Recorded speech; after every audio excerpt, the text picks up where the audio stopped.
গুহার ভিতর ঢুকতে ঢুকতে ভয় করতেছিল, তারপর ভাবতেছে দুই একটা পোজ দিয়ে নিলাম, যেই বাবা সেই কাজ, দিয়ে একটা পোজ দিয়ে নিলাম। পোজ দিতে দিতে সিঁড়ি দিয়ে উঠতে পরে দেখলাম গুহার ভিতর দিয়ে চোখ টোক দিয়ে অনেকখান দিয়ে দেখতেছে, চোখ টোক দিয়ে কিছু দেখা যায় কিনা।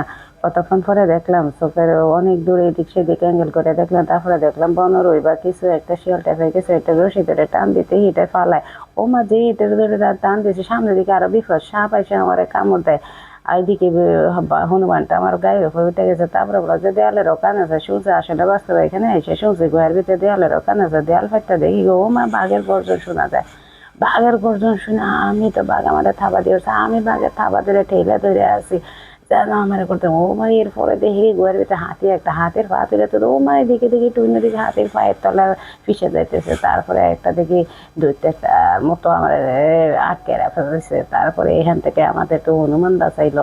হনুমান বাঁচাইছে খুশিতে, তার সাথে একটা সেলফি তুললাম আমরা এখানে। তুই না, তা আমি না, রূপক বন্ধু আছে আমাদের, আমরা সবাই খুশিতে কয়েকটা সেলফি তুললাম। তারপরে বোতল দিতে যা, বোতলে আমাদেরকে আমার আটকায় ফেলছে, আমি তো বাড়িতে পারি না কোনো রকম বাইকটা ওই এরপরে গেছে আরো বিপদ। গুহার ভিতরে কি রহস্য আর রহস্য, কি একটা জানি বাড়িতেছে, তা আমি একা পারতেছি টুইনা সহ ঠেলে ধরে রাখতে পারছো। ও মা, আরো বিপদ, কি একটা দুইটা একটা না কি একটা। এরপরে আমি না ধরে ঠেলে রাখছি। ও মা, কি সুন্দর। এরপরে আরো ভিতরে দেখি কি সুন্দর ফরিল লাগা একটা ডানা আছে, আমি তো ডানা মাইলে উড়াল দিছি। উড়াল দিতে এটা সাগরে এসে পড়ছে, সাগরে নীলতিমির মুখের কাছে পড়ছে। তারপরে মুখের ভিতরে আমি হাতটা ঢুকে দিছি। ও মা, তারপরে সেখান থেকে বাইরে আমি দেখতেছি একটা মাকড়সার ঠ্যাং ধরে অনেক নাড়াচাড়া করলো। ও মা, এটা দেখে নড়ে না। তারপরে মাকড়সার ঠ্যাং ধরে নাড়াচাড়া করার পরে আসলাম কি প্রজাপতির কাছে। প্রজাপতির ডানাটা মেয়েটা ধরতে আমি চাইলাম যে ডানা পথে প্রজাপতির মেয়েটা উড়ে বেড়ে উড়াইতে উড়াইতে আইসে জানালা ধারে আসতে একটা ডাইনির লগে দেখা। ডাইনির তো দেখে আমি ভয় পেয়ে গেছি। ডাইনির লগে কতক্ষণ খাতির কুতির করে কত রকমের ছুটে আসলাম। তারপরে একটা কি সুন্দর বিড়াল, মায়াবী বিড়াল থেকে আছে, তাকাই থেকে তার সাথে একটা সেলফি করলাম।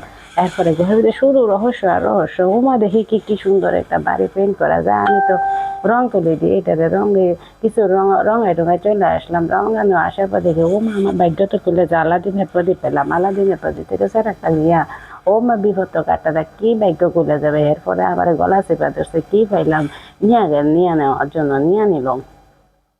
আমি তো আটকাতে ও মা, তারপরে এখান থেকে বাইর হইয়া কোনো রকমে কি সুন্দর চা বাগান দেখলাম। আমি তো মালির সাথে কতক্ষণ কথা কইয়া কয়েকটা চা পাতাও তুলে নিলাম। এরপরে কি সুন্দর মিষ্টি কথা, এতক্ষণ ঘুরতে ঘুরতে ফেরো খিতা লাগিয়ে গেছে গা। তারপরে বলবো সিঁড়ি একটা আছে, এবার সিঁড়ি দিয়ে উঠতে দেখলাম যে গুহার ভিতরে শুধু রহস্য আর রহস্য। ও বা গো, এরপরে কি সুন্দর রেস্টুরেন্টে একটা আমাদের আপা উমা, ওখানে দেখে আমাদের একটা রূপক দাঁড়ায় আছে। রূপক আমার আপ্যায়ন করে। ও মা গো, রূপক আপ্যায়ন করতে করতে কি সুন্দর খাওয়া দাওয়া, পিজ্জা নাকি একটা দিল আমার প্লেটে করে। এখন আপনারা দেখেন শুধু রহস্যময় ঘেরা ঘেরা রহস্য ঘেরা। এরপর আমরা কাল্পনিক জগৎ থেকে বাস্তবে ফিরে আইলাম। কোথায় আইলাম? রেস্টুরেন্টে আইলাম। বা রেস্টুরেন্টে আসার আগে কয়েকটা তিন বান্ধব মিলা পোজ দিলাম, বন্ধু বান্ধব মিলা। বাস্তবে কি হাসি খুশি আমাদের, কি একটা জয় করে এলাম। তারপরে বসলাম হোটেলে বাইরে খাইতে। তার মাধ্যমে শেষ হইলো আমাদের three D art gallery adventure.